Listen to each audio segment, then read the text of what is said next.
आपण पाहत आहात युवाग्राम 24 न्यूज, सडेतोड बातम्या म्हणजे फक्त युवाग्राम न्यूज नेटवर्क।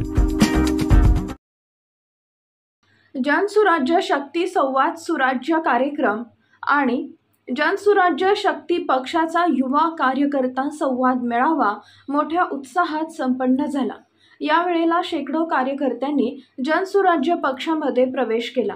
जनसुराज्य शक्ती पक्षाचे संस्थापक आणि माजी मंत्री कुटुंब प्रमुख वारणा उद्योग समूह विनय कोरे सावरकर यांच्या प्रमुख उपस्थितीत हा कार्यक्रम संपन्न झाला।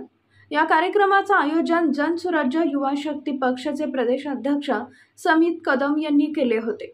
देशाच्या विकासासाठी पंतप्रधान नरेंद्र मोदी यांच्या बाजूने जनसुराज्य पक्ष सोबत आहे।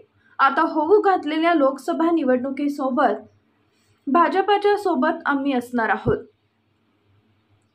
आहे। लोकसभा निवडणुकीत जागांची मागणी आम्ही करत नाही किंवा त्याचा आम्ही आग्रही करत नाही। मात्र मोठ्या भावाच्या भूमिकेत असलेल्या भाजपाने येणाऱ्या विधानसभा आणि स्थानिक स्वराज्य संस्थेच्या निवडणुकीच्या वेळी मात्र जनसुराज्य पक्षाला जागा सोडाव्यात।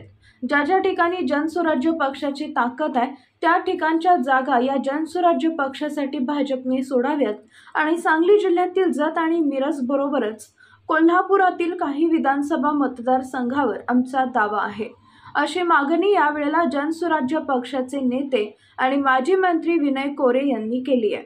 मिरजमध्ये आयोजित करण्यात आलेल्या जनसुराज्य पक्षाच्या संवाद सुराज्य मेळाव्यात विनय कोरे बोलत होते।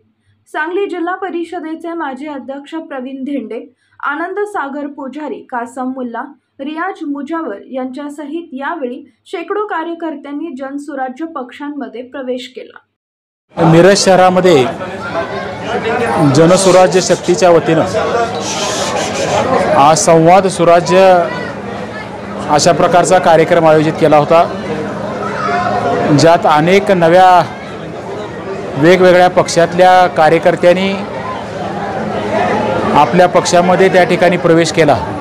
त्या सगळ्यांचं स्वागत केलं आणि लोकसभेच्या निवडणुकांच्याकडे बघत असताना प्रामुख्यानं कुठल्या विषयावर लोकसभेच्या मतदानाची चर्चा झाली पाहिजे याबद्दल जनसुराज्याची असणारी विचारधारा मी लोकांच्या समोर मांडली आणि त्या विचारधारेमध्ये मागच्या 9-10 वर्षामध्ये मोदी साहेबांच्या नेतृत्वाखाली जे काम सुरू आहे त्या कामामध्ये ज्या केंद्रीय पातळीवरच्या जबाबदाऱ्या आहेत त्यामध्ये मोठं यश मिळालं आहे असं मी माझी भावना त्या ठिकाणी व्यक्त केली आणि पुन्हा या देशात मोदींनी पंतप्रधान व्हावं यासाठी आमच्या संघटनेच्या वतीनं लोकसभांच्या निवडणुकामध्ये भारतीय जनता पक्षाबरोबर जे NDA आघाडी आज लढणार आहे त्याला समर्थन देण्याचा निर्णय झाला, तो मी या ठिकाणी जाहीर केला आणि हा निर्णय एक मित्रपक्ष म्हणून जाहीर करत असताना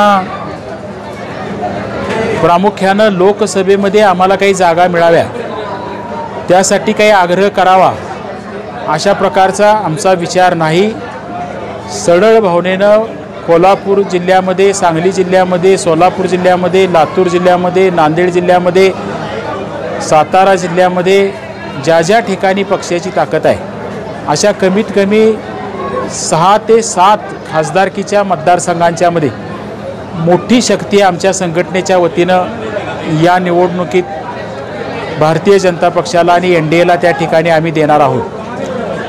पण प्रामुख्यानं ही भूमिका ज्या वेळेला एक मित्रपक्ष म्हणून आम्ही पार पाडतोय त्यावेळेला महाराष्ट्राच्या विधिमंडळाच्या होणाऱ्या निवडणुका, उद्याच्या काळात होणाऱ्या महानगरपालिकांच्या निवडणुका, जिल्हा परिषदांच्या निवडणुका यामध्ये मोठ्या भावाची ही भूमिका भारतीय जनता पक्षानं सुद्धा पार पाडावी आणि ज्या ठिकाणी आमच्या पक्षाची ताकद आहे, चांगले कार्यकर्ते आमच्याबरोबर आहे असे मतदारसंघ मात्र मित्रपक्ष म्हणून आम्हाला त्या ठिकाणी मिळायला पाहिजेत अशा प्रकारची एक अपेक्षासुद्धा या निवडणुकीच्या पार्श्वभूमीवर मी या व्यासपीठावरून त्यांच्याकडे व्यक्त केलेली आहे आणि प्रामुख्यानं आमचं वेगळंपण काय आहे हे प्रामुख्यानं आमच्या लोकांना आणि उद्याची आपली काम करायची पद्धत काय आणि कशासाठी आहे याच्याबद्दलचं एक आव्हान या कार्यक्रमाच्या माध्यमातून आज लोकांच्यापर्यंत पोहोचवलेलं आहे।